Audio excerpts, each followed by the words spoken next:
L'idée de la iFactory part d'un constat très simple, celui d'accompagner les entreprises. C'est notre mission depuis plus de 30 ans chez Microsoft, accompagner les entreprises innovantes de toute taille, grandes entreprises jusqu'aux startups, dans l'innovation. Et quand on parle innovation aujourd'hui, on parle d'intelligence artificielle. Donc on a choisi de fédérer cet écosystème de startups qui utilisent au quotidien de leurs solutions l'intelligence artificielle pour créer une communauté, les iFactory, qui leur permet d'accéder à des ressources techniques, à du coaching, que ce soit sur les aspects techniques et business, et de le faire ensemble. Donc cette notion de communauté est très importante dans la iFactory puisqu'elle caractérise le partage, le fait de pouvoir échanger sur des best practices, sur des choses autour du business et sur aussi la capacité à se développer et à se projeter sur le long terme.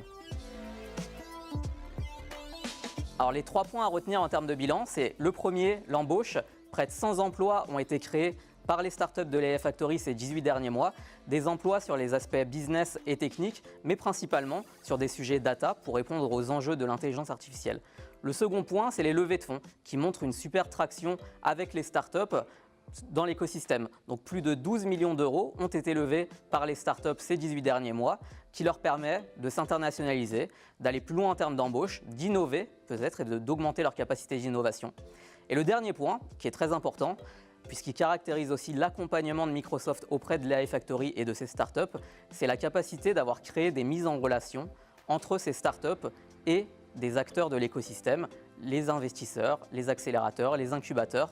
Près de 200 mises en relation ont été faites entre ces différentes parties qui permet aux startups de trouver des deals, de trouver des opportunités et d'aller plus loin dans leur développement.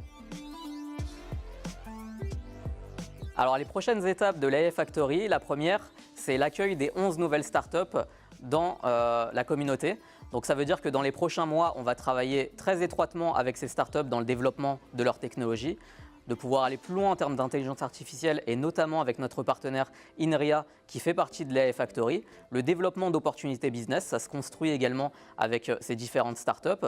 Ça, c'est la première étape. Et puis la seconde, c'est de continuer à élargir notre communauté avec des nouvelles startups. Donc progressivement, on va ouvrir des nouvelles candidatures. On va peut-être le faire aussi sur des thématiques très précises ou des industries pour, encore une fois, aller plus loin, innover avec l'intelligence artificielle et aider ces startups à se développer.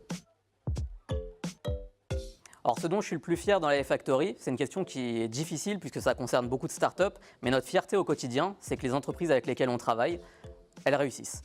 Et ça se traduit par plusieurs choses avec les startups de la iFactory. Ça se traduit par des mises en relation réussies, des deals gagnés, de l'internationalisation, des clients qui sont du coup dans d'autres pays avec lesquels on a pu les connecter. Et puis, peut-être un exit, peut-être une sortie. Ça a été le cas d'une de nos startups dans la iFactory qui a été rachetée par une entreprise américaine. Mais tous ces sujets-là montrent une chose, c'est la réussite de la startup, sa réussite dans le business et sa réussite d'un point de vue technologique.